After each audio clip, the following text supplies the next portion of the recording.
morning. I'm Mai Rodriguez sitting in for Paulo Del Rosario. Welcome to Weather HQ.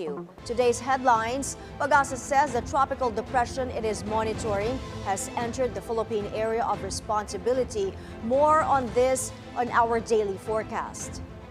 Some areas suspend classes in all levels due to inclement weather. These include Camarines Norte and Camarines Sur and the municipalities of Socorro and Pola in Oriental Mindoro. And later we'll talk about the benefits of cycling as an alternative mode of transport.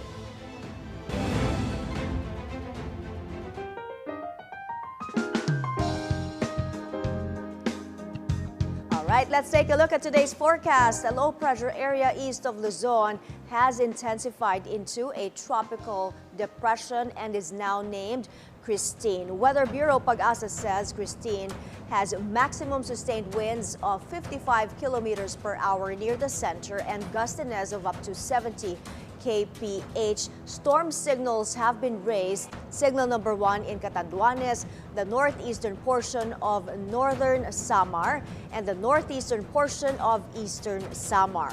Expect strong winds there and heavy rains. The Bicol region, eastern Visayas, and Quezon will also have scattered rains and thunderstorms. Watch out for possible flash floods and landslides. We'll also have scattered rains over Metro Manila, the rest of Calabarzon, Mimaropa, and the rest of the Visayas. Same goes farther south like Caraga, the Zamboanga Peninsula, Basilan, Sulu, and Tawi-Tawi. As of 6 this morning, PAGASA issued a general flood advisory covering many areas including Calabarzon, Mimaropa, the Bicol region, western, central, and eastern Visayas, the Zamboanga Peninsula, the Davao region, Soc-Sargen, and Caraga. Residents, especially those in low-lying areas and near mountain slopes, are advised to be on alert. As for our sea conditions, there is still no gale warning, but those using small motor bangkas in northern and central Luzon and the eastern section of southern Luzon are advised to take safety measures due to moderate to rough waters. To know more about what to expect with Tropical Depression Christine, we have on the phone PAGASA weather specialist Veronica Torres. Good morning, Veronica. Now, what are the chances that this Tropical Depression Christine will make landfall and saan po ito tatama kung sakasakali? Opo. So, sa ngayon, sa forecast natin, ay malaki nga yung chance na ito ay maglandfall sa may northern Luzon area. At ayun nga po, possible sa may around Cagayan area ito maglalandfall based sa forecast. Pero may kita naman natin sa area of probability natin, sakop kasi nito northern Luzon, central Luzon, pati na rin yung northern portion ng southern Luzon. Kaya lahat ng nasa areas na yan, kailangan nga mag-ingat. Kahit naman po yung mga nasa malalayong lugar, posible rin kasi magdala ng mga paulan itong si Christine. Veronica, are you seeing Christine intensifying in the coming days? Magiging bagyo ba to, tropical storm, or hindi kaya typhoon? Nakikita nga po natin ngayon ay ito na ay nasa tropical depression category, and then in the next 12 hours hindi natin niro-rule out na pwede pa ito mag-intensify at maging tropical storm. Pero sa ating forecast track in the next days, ang pinakamataas na nakikita natin na category niya ay typhoon category, pero posible pa ito magbago dahil mahaba pa nga po yung panahon pa po natin. In terms of winds, what are we expecting? So, for now, nakakaranas tayo ng surge ng 55 kilometers per hour na maximum wind at gustiness na 70 kilometers per hour. Pero sa mga susunod na araw, kapag ito ay nasa may typhoon category na, possible umabot ng 120 kilometers per hour. Christine, what about the amount of rainfall na dala-dala ng tropical depression na ito? At gaano pa ba karami yung ulan kung magiging bagyo pa siya, kung magiging tropical storm or typhoon? Opo. So, sa ngayon, 50 to 100 millimeters na mga pag-ulan ang inaasahan natin, Quezon, Bicol Region, Eastern Visayas. And then, habang lumalapit nga ito, posible na yung pinakamaraming amount ng rainfall ay nasa range ng 100 to 200 millimeters. Pati sa mga area sa may east ng southern Luzon, pati na rin sa may eastern Visayas area. Muling paalala lang sa ating mga viewers, Christine, Veronica, ano yung mga lugar na kailangan magdoble ingat habang papalapit itong si Tropical Depression Christine? Opo, so doble ingat sa mga nasa may Northern Luzon area dahil nga posible dyan mag-landfall itong si Christine. Pero gayon pa man, yung mga nasa may Luzon at Visayas area, pati na rin yung ibang parts na Mindanao, kailangan pa rin magbantay at mag-antabi ng mga update ng PAGASA dahil posible nga rin dyan yung mga maulan na panahon, mga kalat-kalat na pag-ulan kapag nagkakaroon tayo ng thunderstorm, so nagiging moderate to heavy yung rains natin. Okay, maraming salamat. Thank you for that update, PAGASA Weather Specialist Veronica Torres. It's another work week. Here's a 3-day weather forecast from PAGASA. Let's look at Metro Manila. We'll have cloudy skies with isolated rain showers and thunderstorms for the next 3 days. Due to Tropical Depression Christine, temperatures will range from 24 to 31 degrees Celsius. That's for tomorrow, and 25 to 30 degrees Celsius on Thursday. Now in the Queen City of the South, Metro Cebu, the same weather conditions are expected for the next 3 days. Those in landslide-prone areas must take precautionary measures as the depression moves closer to land. Also watch out for possible flash floods due to heavy to intense rain. In Metro Cebu, temperatures there will range from 26 to 31 degrees Celsius tomorrow, same on Wednesday, and 25 to 31 or 32 degrees for Thursday. But it looks like some areas in Mindanao will be fine. Expect generally fair weather in Metro Davao until Thursday. Just expect isolated thunderstorms, especially in the afternoon. Temperatures there range from 25 to 33 degrees Celsius from tomorrow up to Thursday. Remember, always bring your umbrellas to protect you both from the heat and the rain. Up next, we'll have the group Bicycle Friendly Philippines to talk about the benefits of cycling as an alternative mode of transport. Stay tuned.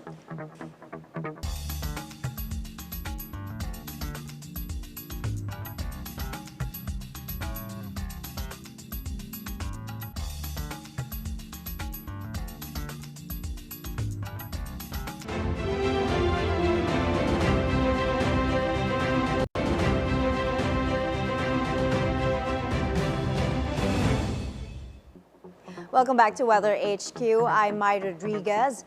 Now, a group of cyclists is working towards having a more conducive environment for cycling. Joining us now in the studio is the co-founder of Bicycle Friendly Philippines and co-moderator of the Pinay Bike Commuter Community, Karen Silva Crisostomo, to talk about the benefits of using this alternative mode of transport. Good morning, Karen. Good morning, Mai. Thank you for biking all the way here from Antipolo. Wow. So tell us, what brought you together to form the Bicycle Friendly Philippines and Pinay Biker Commuter Community? Biking, because we all know that the problems of the nation have been traffic congestion and air pollution. So the group has been trying to promote the bicycle as a mode of a sustainable mode of transportation that's environment friendly. And we also, every time we use our bicycle, we are one less car occupying space. So we're trying to, because we know that the road is meant for everybody, and majority of the Filipinos do not own cars. So we need infrastructure that will, really promote or encourage people to ride their bicycle or to walk. And that way, we will have less traffic. Yes, but for a biker like you, what are the major concerns for you, and what has been done so far to address them? Like, you biked from Antipolo, ano yung mga na-encounter mo? Is it safe? Because I've been biking for over 20 years, and I know the way that, I know what to anticipate already. I know how to move. But for newbie people, if we want to promote, it isn't safe, which is why we've been trying to really work with the government agencies to really make better or build bike lanes. Sometimes we just don't want it to be for compliance. We want bike lanes that can truly be used. And even sidewalks as well. Sometimes the sidewalks, we need sidewalks that are really wide as well, or bike lanes that are wide and respected. Because we can have, the government can build kilometers of bike lanes, but if they are not respected, then it's useless. People will not feel safe when they bike. So ngayon, di ba, ang nakikita mo, hindi pa rin nire-respeto yung bike lanes, Not yet, ano? right. A lot needs to be done because in terms of government agencies, one restricts, one promotes. So we really need to work hand in hand, as well as education. A lot of the Filipinos are of the mindset that the road is for cars. The road is for the mobility of all road users.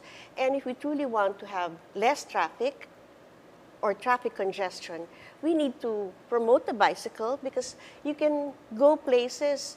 Metro Manila isn't that big. In fact, for example, from Quezon City Memorial Circle, and you go out to the different cities, it's to Makati, to Pasig, to Marikina, it's all under 15 kilometers.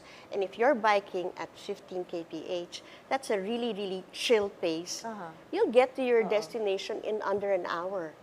The thing Maganda is, sana kung bicycle-friendly ang lahat ng mga cities natin. That's And true. interconnected sila dapat, ano? Yes. Oh. That's what we need. That is what needs to be worked on. LGUs working together, and national agencies, government agencies working together to promote the bicycle. There are policies actually already in place. LGUs have policies in place, but they really need to be enforced, as well as even the traffic enforcers. They need to know that priority on the road are the vulnerable road users. So what we're trying to do is we work with Move As One Coalition, which they really work. Move As One works with trying to work with the Senate, trying to work with Congress, trying to work on building policies. In fact, also even looking into the budget for infrastructure that will promote cycling and walking. You know, my survey last year, Karen, a Yes. social weather station survey showed there are now 10 million households using bikes for various purposes. So has any study shown how far that one less car on the road by using bikes has actually improved or contributed to better air quality? Well, I know that there are studies that will definitely, one, the bicycle does not emit toxic fumes. So if we're always really talking about air pollution, everybody complains about air pollution, then therefore, if we want less air pollution, then we should use less motorized transportation. If you want less road congestion, then we should use the mode of transportation that does not occupy a lot of road space. So many Very people, quickly, okay, Karen, ahead. before I let you go, projects that you need to promote, projects in the pipeline to ensure the protection of this growing community. Projects, we have free bike lessons that we've been conducting in different cities, and we also want to go around different schools so that we can promote education and raise awareness about about cycling and its benefits. So we really need to have all the motorists respect cyclists, respect people on the road, people who walk, people who bike, so that people will feel safe, safer, Yes. and we will at least try to alleviate traffic congestion and air pollution. Dumadami ang mga bikers at sana dumami pa. More power to you and to your group. Thank you, Karen, Thank for you. stopping over. When we return, we'll give you the latest on global weather. Keep it here on Weather HQ.